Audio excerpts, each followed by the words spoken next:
హిందువులు చాలామంది ఉంటారు, కానీ చాలా తక్కువ మంది మాత్రమే ధర్మ పరిరక్షణ కోసం పోరాడతారు. ధర్మాన్ని కాపాడాలన్న ఆలోచన అందరికీ రాదు. జీవితంలో కొన్ని బలమైన సంఘటనలు ఎదుర్కొన్న వాళ్ళకి మాత్రమే ఈ ధర్మాన్ని కాపాడాలన్న ఆలోచన వస్తుంది. మా జీవితాల్లో కూడా కొన్ని జరిగాయి, అవి వాళ్ళు మీతో పంచుకుంటాం. ఈ సంఘటన జరిగి దాదాపుగా 19 సంవత్సరాలు అవుతుంది. 2007 T20 ప్రపంచ cup India Pakistan league match జరగబోతోంది. దాని ముందు రోజు నాకు నా ఫ్రెండ్కి మధ్య సంభాషణ జరిగింది. రేపు ఇండియా మ్యాచ్ ఉంది, ఇండియా బాగా ఆడాలి, గెలవాలి అని నేను అన్నాను. నా ఫ్రెండ్ అండ్ వాళ్ళ తమ్ముడు ఇద్దరు లేదు రేపు పాకిస్తాన్ గెలుస్తుంది, షోయబ్ మాలిక్ 50 కొడతాడు, షాహిద్ అఫ్రీది 6లు కొడతాడు, పాకిస్తాన్ గెలుస్తుంది, కాఫీర్ల మీద పాకిస్తాన్ ఈజీగా గెలుస్తుంది అన్నాడు. ఇది జరిగింది 2007లో. అప్పుడు అన్న వాళ్ళ వయసు 12-13 సంవత్సరాలు మాత్రమే. అంత చిన్న వయసులోనే కాఫీర్లు అని పిలుస్తున్నారంటే హిందువుల మీద ఎంత డీప్ హేట్రెడ్ ఉందో మీరు ఆలోచించాలి. రెండవది 2011, అప్పుడు నేను ఇంటర్మీడియట్ చదువుతున్నాను. ఇంటర్ కాలేజ్లో ఫోన్లు ఎలా ఉండవు, కానీ కుర్రాళ్ళం పట్టుకెళ్తాం.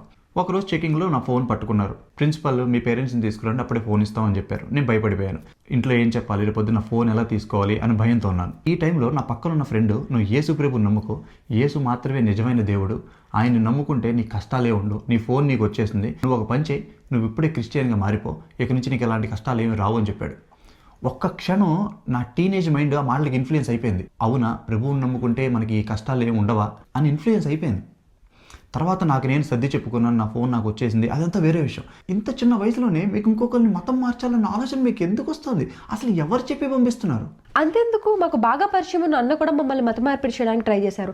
ఎందుకన్నా మీరు మారితే మారారు, మమ్మల్ని ఎందుకు మార్చడానికి ట్రై చేస్తున్నారంటే రేపు అనే రోజు జడ్జ్మెంట్ డే ఉంటుంది, ఆ రోజు మీరు మాకు తెలియదు, మాకు మెసేజ్ ఇవ్వలేదు అని తప్పించుకోవడానికి లేదని చెప్పి అన్నారు. అసలు వీళ్ళు ఎందుకు ఇంత బ్రెయిన్ వాష్ కొంటున్నారో నాకేం అర్థం కావట్లేదు. మీకు 2008 ముంబై ఉగ్రదాడులు గుర్తుండే ఉంటుంది.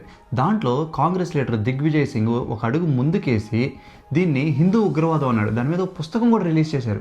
మీరు దాని మీద యాక్షన్ తీసుకోండి, తీసుకోవద్దు, అది రెండో విషయం. దాన్ని మీరు హిందువుల మీద నెట్టడం ఏంటి? ఇవన్నీ చూసి మా రక్తం మరిగిపోయిందండి. మాది ముందు నుంచి ఒకటే స్టాండ్ అండి. భారతదేశంలో అన్ని మతస్థులు ఉండకూడదా? ఎందుకు ఉండకూడదు? ప్రతి మనిషికి భూమి మీద ఎక్కడైనా ఉండే హక్కు ఉంది.